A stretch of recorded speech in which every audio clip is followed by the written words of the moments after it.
نمایشگاه بین‌المللی اتومبیل‌های کلاسیک، کمپر، آفرود، موتور و تجهیزات. بریم ببینیم که چه خبره. سلام، امیدوارم که حالتون خوب باشه. بریم نمایشگاه بین‌المللی اصفهان و ببینیم که این نمایشگاه چی داره و آیا اصلا ارزش دیدن داشت یا نه. خودم اول کار بگم که قسمت ماشین‌های کلاسیکش رو فوق‌العاده دوست داشتم. تنوعش خوب بود و خیلی برام جذاب بود. حالا بریم ببینیم چه خبر بوده. اول اومدیم بلیت بخریم که هر چی زدیم دیدیم که دستگاه کار نمیکنه و رفتیم از باجه بلیت بالاخره خریدیم. وارد نمایشگاه شدیم و در شروع کار گفتیم اول بریم قسمت کمپرها رو ببینیم. کمپر آرزوی به نظر من هر ایرانی اینه که یک کمپر داشته باشه و با اون بره سفر. و یه قسمت جالب این بود که یک پراید رو کمپرش کرده بودن. خیلی جالب بود. بریم ببینیم اصلا ببینیم چه خبر بوده.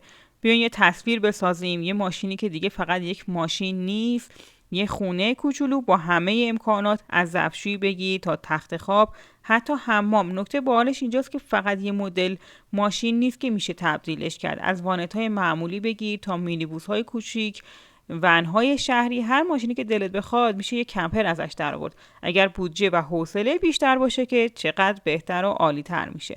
توی این ماشین‌ها معمولاً یه سینک ظرفشویی میذارن با مخزن آب تمیز و آب خاکستری. بعضیاشون یخچال، گاز پخت و پز و مایکروویو هم دارن. یعنی رسما میتونی وسط بیابون هم غذا درست کنی، هم بشوری، بخوری، بخوابی و حالشو ببری.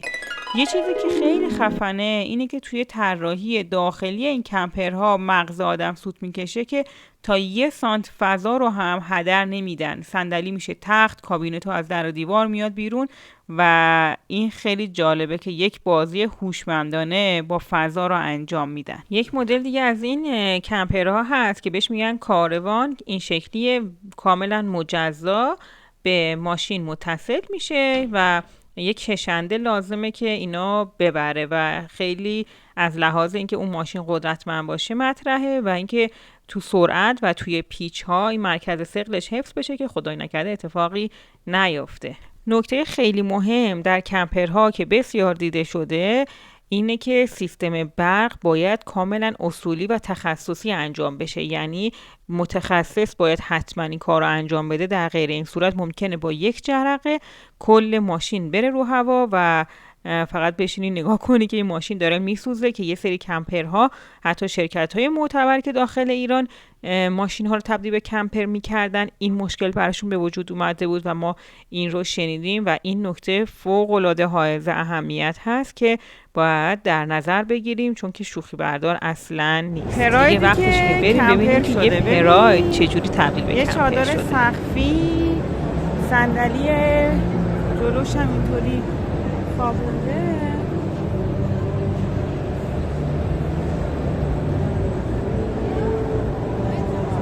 اینجا هم آشپزخونه‌شه.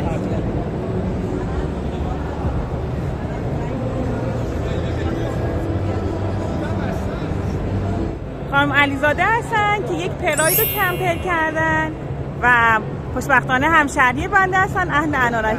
زنده باشی. کجا رفتیم با ماشینتون؟ کلاً خط ساحلی شمالی رو رفتم، یعنی از ناین که شروع کردم به سمت مشهد، گرگان، خط ساحلی رو رفتم تا اردبیل، قزوین، زنجان. اومدم دوباره خط ساحلی جنوبم رفتم در سمت شیراز. یعنی از ناین رفتم به سمت بندرعباس. کلاً از شیراز برگشتم به شهر خودم. تا حالا خرابم شده ماشینتون؟ چالش که زیاد داشتم. یک سری ترمز برید، صفحه دیسک بریدم، لاستیک ترکوندم. همه رو خب به قول معروف چالش‌ها باید مدیریت کنیم. زنده باشین. و تنها سفر می‌کنی؟ درسته، زنده باشین. خیلی عالی، خیلی خوبه با هر وسیله‌ای که آدم بتونه سفر کنه دیگه. دقیقاً. نباید منتظر باشیم که اون احسن پیش بیاد. شاید هیچ موقع برام پیش نیاد و فرصت‌ها رو داریم از دست میدیم. زنده باشین. فقط من هر چیزی که داشتم از داشته‌هام استفاده کردم. بعد چیدمان کمپر ایده خودتون بود؟ همش ایده خودم. زنده باشین. کار خودم. ایول، ممنون. مرسی از شما. قربان شما.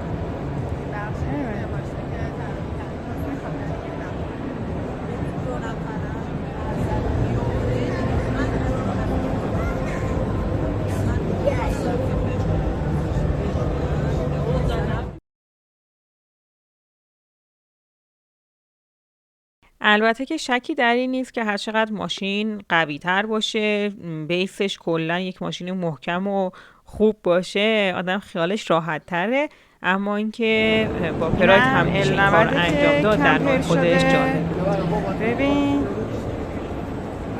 گاز و سینک ظرفشویی، زیرم یه فضایی داره، ببین چادرم که سقفیه و داخلش هم پیدا نیست.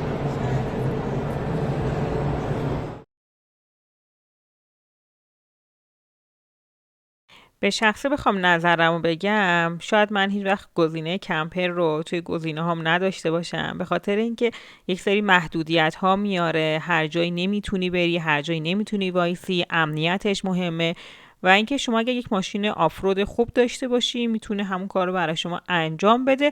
و یک مسئله هست که حالا حتما هم نیاز نیست که ما توی ماشینمون حمام داشته باشیم، سینک ظرفشویی داشته باشیم، اجاق گاز داشته باشیم، چه بسا که ما الان با موتور داریم سفر میکنیم و تمام اینها رو توی باکسمون میذاریم، یعنی یه اجاق کوچولو، یه سری ظرف و ظروف محدودی که بتونیم کارمون رو راه بندازیم برمیداریم و میریم سفرمون رو انجام میدیم.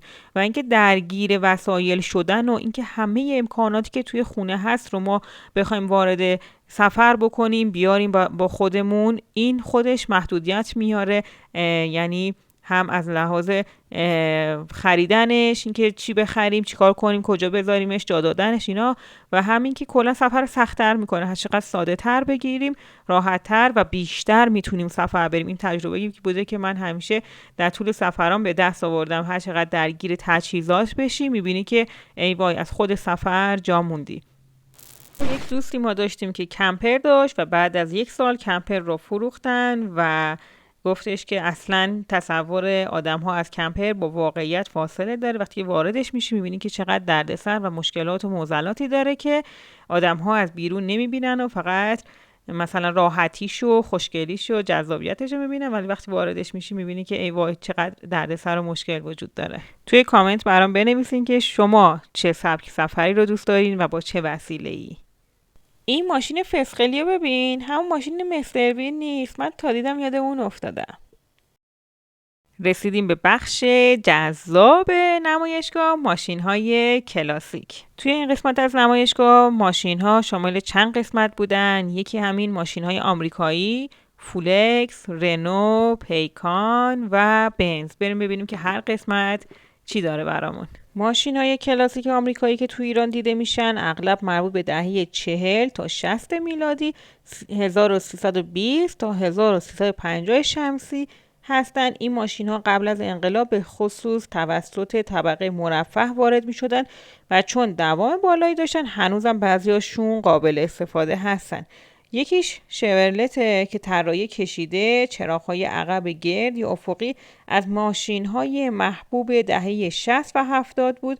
موتورهای 6 و 8 سیلندر قدرتمند، صدای اگزوز خاص، هنوز هم تو بعضی از مناطق جنوب ایران دیده میشه. از مدل‌های ماشین‌های آمریکایی غیر از شورلت میتونیم اسم ببریم از پونتیاک، فورد، دوج، بیوک که ویژگی مشترک ماشین‌های آمریکایی کلاسیک موتورهای بزرگ، مصرف بالا اما قدرت زیاد، بدنه فلزی سنگین با طراحی خاص و عضلانی، راحتی در رانندگی، صندلی‌های پهن و نرم داره، داشبوردهای آنالوگ و کرومکاری‌های فراوان. دسته دیگه از ماشین‌های کلاسیک ماشین‌های بنز بود، لوکس اون دوران. حالا بریم با کلاس ترین قسمت نمایشگاه. مدل‌های دهه 60 و 70 میلادی، اونا دیگه مخصوص مدیر کلها، سفرا و پولدارا بود.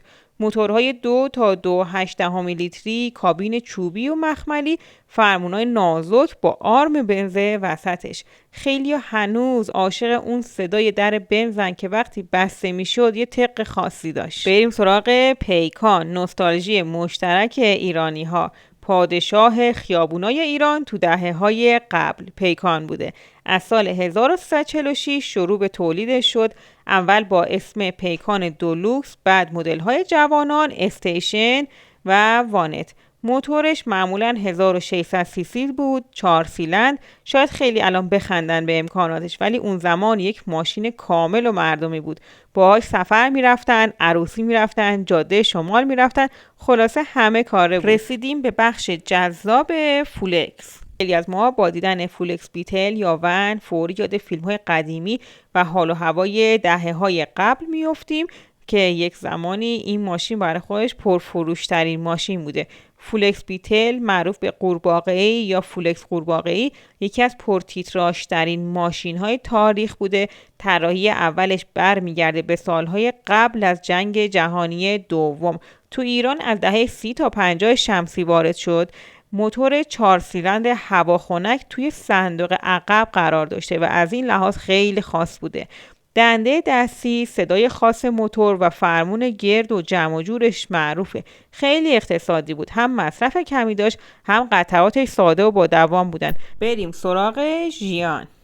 ماشین با مزه فرانسوی، یک مقدار از پیکان کوچیک‌تر و تو ایران توسط سایپا مونتاژ میشد. موتور 2 سیلندر معمولا زیر 600 سی سی، قدرتش کم ولی خیلی نرم بود تو دست اندازا، چون سیستم تعلیق جالبی داشت. و اما رنو، ماشینی که خیلی باش خاطره دارن، تو دهه 50 و 60 شمسی تو ایران تولید شد. کوچیک و جمع و جور، مناسب خیابونای تنگ تهران اون زمان که ظاهر بانمکی داشت، مخصوصا چراغای جلوی ماشین که انگار داره نگاهت میکنه.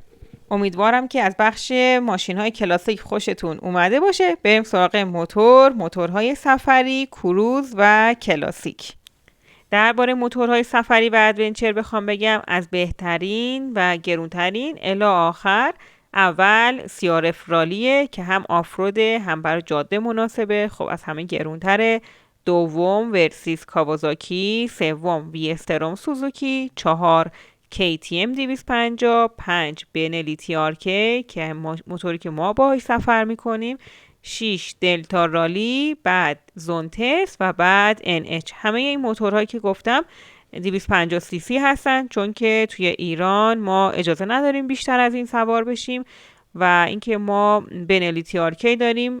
بخوام تجربه‌مون از این موتور بخوام خدمتتون بگم، نمره قابل قبول به زور میگیره، یعنی ایرادات زیادی داره. اگر که کسی بخواد توی این هیته وارد بشه، بهتره که سراغ ورسیس کاوازاکی یا ویستروم سوزوکی بره که موتورهای ژاپنی هستن، هم سواری بهتری دارن، هم از نظر خراب شدن و اینکه تو جاده شما رو بذارن احتمالش خیلی کمتره و یه جورایی خیالتون راحت تره.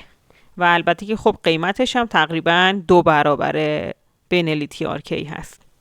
یک پلیلیست داخل چنلم دارم به اسم سفر با موتور، لینکش رو بالا میذارم، داخل دیسکریپشن هم میذارم که ببینید. ما تجربه های سفرمون از سفر با موتور رو اونجا به اشتراک گذاشتم مفصلا، که اگر که تصمیم به سفر با موتور دارین، اون ولاگ ها فکر میکنم که خیلی به دردتون میخوره. و اگر تا الان سابسکرایب نکردی، انجامش بده که ویدیوها رو از دست ندی.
کلاسیکش از همش جذاب‌تر بود، یعنی مابقیش خیلی چیز خاصی نداشت ولی کلاسیکاش خیلی باحال بودن.